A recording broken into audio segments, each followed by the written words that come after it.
ಖಂಡಿತವಾಗ್ಲೂ ಮಾಲೀಕನೇ ಅದಕ್ಕೆ ರೆಸ್ಪಾನ್ಸಿಬಿಲಿಟಿ ಬರ್ತಾರೆ. ಮೊದಲನೇದಾಗಿ ನಮ್ಮ ರಾಜ್ಯದಲ್ಲಿ ಹೋರಿ ಹಬ್ಬ ಅಂತ ಏನು ಮಾಡ್ತೀವಿ, ಇದು ಸಂಪ್ರದಾಯ ಮತ್ತು ಸಂಸ್ಕೃತಿ ಅಂತ ಬಂದಿರುವಂಥದ್ದು. ಕಾನೂನು ರೀತಿಯಲ್ಲಿ ನಾವು ಆ ರೀತಿಯ ಹಬ್ಬಗಳನ್ನ ಆಚರಣೆ ಮಾಡೋಂಗೇ ಇಲ್ಲ. ಆ ರೀತಿಯಾಗಿ ಪ್ರಾಣಿಗಳನ್ನ ನಾವು ಉಪಯೋಗಿಸೋಂಗೇ ಇಲ್ಲ. ಪ್ರಾಣಿಗಳಿಗೆ ತಪ್ಪು ಮಾಡೋ ರೀತಿ ನಾವು ಮಾಡೋಂಗೇ ಇಲ್ಲ.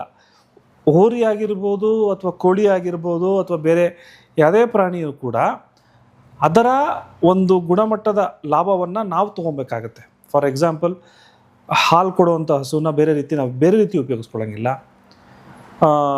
ಕುದುರೆ ಕೆಲವು ಒಂದು ಸಾಂಪ್ರದಾಯಿಕವಾಗಿ ಬೇರೆ ರೀತಿ ಇದ್ರೂ ಕೂಡ, ಯುದ್ಧ ಅದು ಇದು ಅಂತ ಇದ್ರೂ ಕೂಡ ಈಗ ಕುದುರೆಯನ್ನು ನಾವು ಆ ರೀತಿ ಬಳಸ್ಕೊಳ್ಳೋ ಹಾಗಿಲ್ಲ. ಹಾಗೆ ಇವಾಗ ಶ್ವಾನ ಅಂತ ಬಂದಾಗ ಫಾರ್ ಬೆಸ್ಟ್ ಎಕ್ಸಾಂಪಲ್ ಮಾಲೀಕರಿಗೆ ಹೇಗಾಗುತ್ತೆ ಅಂತ ಹೇಳಿ, ರಾಜರಾಜೇಶ್ವರಿ ನಗರದಲ್ಲಿ ಈಗ ಕೆಲವು ಒಂದು 6 ತಿಂಗಳಿಂದ ಒಂದು ಕಂಪ್ಲೇಂಟ್ ಆಗಿತ್ತು. ಏನು, ದರ್ಶನ್ ಅವರ ಶ್ವಾನ ಅವ್ರಿಗೆ